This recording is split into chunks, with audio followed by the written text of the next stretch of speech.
What's up, boys and girls? This is Ben back at you with another episode of the Practice Perfect Journal. As always, this is the place where I take and I distill all the things that I've learned over the course of time, or currently am testing, or will test, or am experimenting with to find the best of the best, so I can give it to you guys, so you can really accelerate your success, your growth, and wherever else you might be in life. So I got my wonderful wheatgrass concoction with me. So get a little stir, just poured it so it's move that away from the mic so you don't hear the clanging. Yeah, I'm wearing the hoodie because it is cold. It's December in Ohio. Finally, it's getting cold, starting to snow, which is really annoying. Starting to hit those first waves of winter where the roads are kind of starting to get bad. We had a group chat with some of my old coworkers at the job I was at previously, and work with a couple of them still at the new job. We just moved down the street, so that was cool. Well, we got laid off from the first job. They fired everybody and moved to Michigan. So we found jobs down the street, which is nice. Yeah, he sent a picture to us today, and it was just his commute line was just entirely red. It's just all backed up traffic. So I was like, yeah, it sucks. Sorry. I moved closer to the office so that I could have more time to work on my goals, work on accomplishing things, so I can have more time to practice.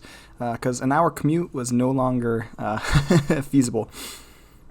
So, and I bought a new car, and I didn't want to put insane amounts of miles on it, driving 100 miles every single day. So, but yeah, so it's a cold, windy day. You can hear the wind howling outside. You got a giant sliding glass door. That is, yeah, where these things are. These guys. And yeah, it doesn't keep in heat very well, so it's pretty cold. Definitely can just feel the cold air on my feet right now. I need to hang up more curtains. So that way it's not so drafty in here. But so I was thinking yesterday. So I was practicing yesterday. I'm working on some independence things for my drumming. So getting my both hands and both feet to all work in tandem, independently of each other. And I got my hands and my right foot down, but adding the left foot in for the hi-hats is a little difficult. It's basically like trying to learn how to walk again. It's hard but rewarding when stuff finally kind of snaps into place. I know it's like when you're learning a new song or you're trying to learn that new part and just everything feels awkward. And I don't play guitar, I don't know why I did this, but everything feels awkward and you're trying to figure it out. And eventually things kind of like, you get the first couple parts in, but like the last half of the phrase is just kind of like still clunky and it's fighting each other. And you just can't get it to work. And it doesn't work, and your hands don't work, and your body doesn't work, and your mind just won't comprehend it. And you're like, I understand it on the sheet music. Why can't I turn that into something that I'm playing? And I was having that yesterday in an exercise I was doing. And part of it's I'm already tired because it's like the last thing I do.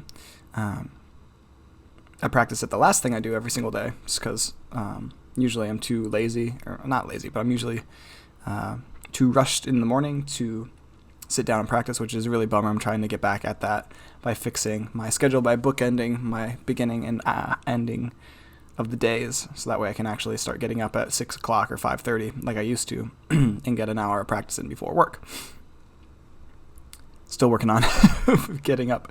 It's hard right now, but we're getting there. I got up 6:30 this morning, so I got a little bit of time on the kit, so that felt good. But so I was working on this yesterday, and I just couldn't get it. And I was like, I got the first couple pieces down. I just couldn't like get the other pieces to snap into place, and it was starting to get really frustrating. I was getting annoyed, but more so just like the tired annoyance, so you're just like laughing because it's like, I can't get it. It's getting ridiculous. And I kept working on it, and like halfway through, I don't know, I've probably been working on this piece. It's just a normal, it's just a 1-bar phrase. Nothing crazy. 16th notes, just how it's patterned. It's awkward to play if you're not used to, if you don't have good independence, which I don't. Currently, we're fixing that. Yeah, but I remember I started getting frustrated, and I like got up and kind of walked away for a little while, and I had those thoughts. I was like, man, you're never gonna figure this out. Like, you're never gonna get it. Like just take a break. Like, you're not gonna get it today. Just like fuck it all. Like, right? Just forget it. Just go watch TV. The Expanse is still on Netflix. This Expanse is still on Amazon Prime. Go watch it. You have a couple more episodes to watch. It'll be fine. It'll be better than this. Go eat another sandwich. Go do literally anything else. It'll instantly gratify you. And it was hard, and I definitely had to fight those urges. But thankfully, I remembered a quote. I can't remember where I heard it. I don't remember if it was in a podcast, if I read it online. But I thought about this quote, and then all of a sudden, I was like, okay. Like, practice is a struggle. Gotta embrace it. And I was able to sit down and actually hammer it out and pretty much finish the phrasing. I ended up getting another 20 to 30 minutes out of myself before I finally had to tap out because it was 10 o'clock and I was needing to go to bed. 10 o'clock is about the time I try and go to sleep so I can wake up and grind. Or at least 10 is when I cease and desist for the day. But I remember I was sitting there and I was just like, man, I gotta like try harder. Or I don't want to try harder. But the actual quote is embrace the suck, right? And what do you think about this? Like, what does that mean? Like, why is that such a profound idea? And I don't know if it's profound, but it really kind of helped put things in perspective for me, because I know that at least for myself, when I'm trying to push through those new creative barriers, when you're trying to like really push through and like learn this new thing, and it's hard, and you're tired, and you just want to give up because it's like, I don't want to do this right now. That's usually like the feeling like right before you break through, right? It's that resistance right before you push through, and I needed a reminder of that yesterday, and thankfully I was able to actually feel that. And I actually took, I put it up on Instagram. I took a sticky note and I wrote on a sticky note and I put it face high against my wall, so that way I can just look up and look at it when I'm practicing, so that way I can remember, dude, embrace the suck. Practice isn't always fun.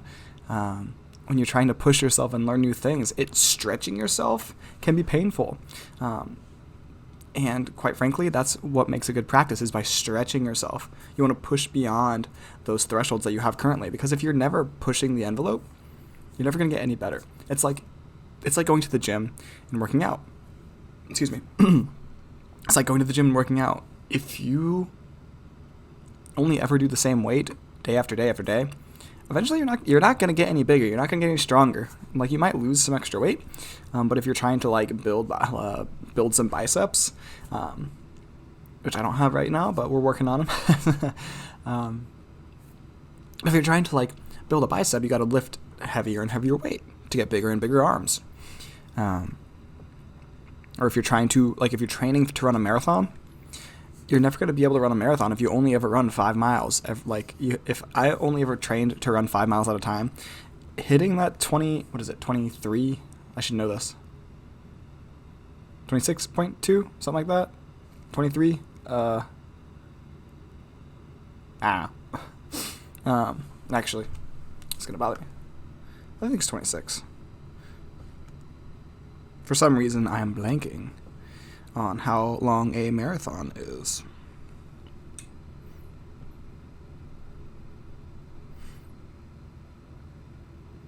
.26. Okay, I was right. 26.2.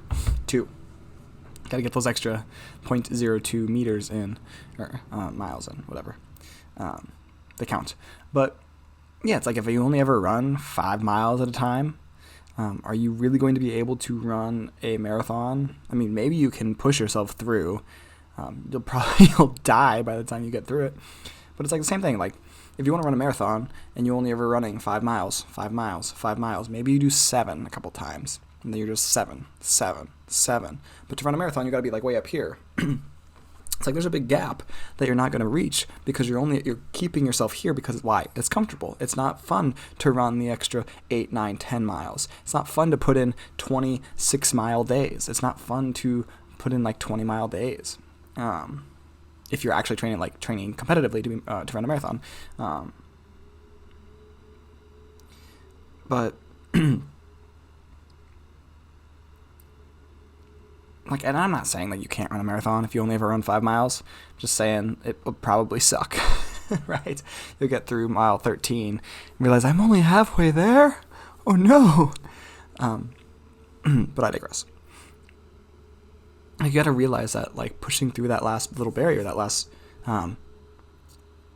piece that you just really don't want to go through, that's potentially going to push you through. Like a flower emerging from the ground or emerging from the sea. It's got to push through and then bloom. Maybe that was a corny metaphor. I don't know. But yeah, you just needing to embrace the suck. And that reminds me of another thing with this dude, David Goggins. If you don't know David Goggins, he is an insane man. He is an ex-Navy SEAL.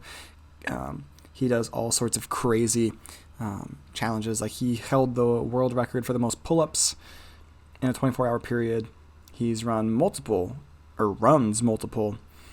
ultra marathons, so 100+ miles in a day, or in a cycle, or in one race. Usually it takes a couple days. Some of them take 2-3 days. But when he was training, because he used to be like this big huge fat guy, right? And then he realized that while he was training to just be able to even be accepted into the SEALs, because he had to lose I think it was 100 pounds or something in the course of, I forget how much it was. It was something insane. It was like 50 to 100 pounds or something like that in like 3 or 6 months. And he did it. And he realized that, maybe it wasn't then, but so he did all those crazy things, but then also he realized later, during SEAL training, doing all this other stuff that he was doing, that moment, when it's really hard and, you're thinking, I just want to give up and I don't want to go on any farther, and, this is stupid, why am I doing this? When you're totally tapped out and you have nothing else to give, that's when you're at 40%.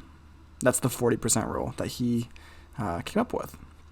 And it seems insane, right? You're just I'm completely gassed, there's nothing left in the tank.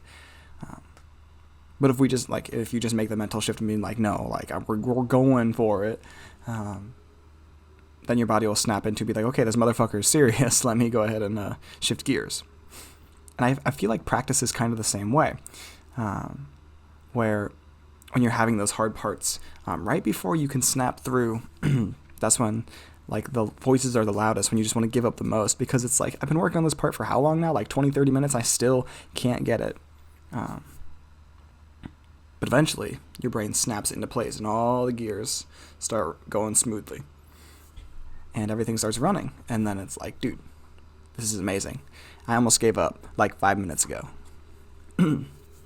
So, remember, when stuff gets hard, you just got to embrace the suck.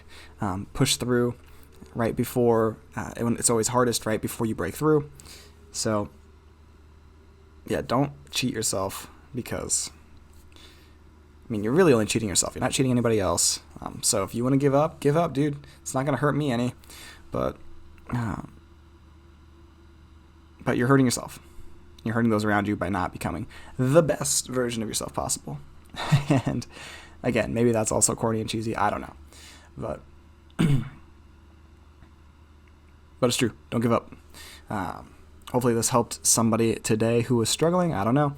I definitely know I need to get back to the kit that is about 3 feet to my right here and get after it. So I'm going to get after it. You guys get after it.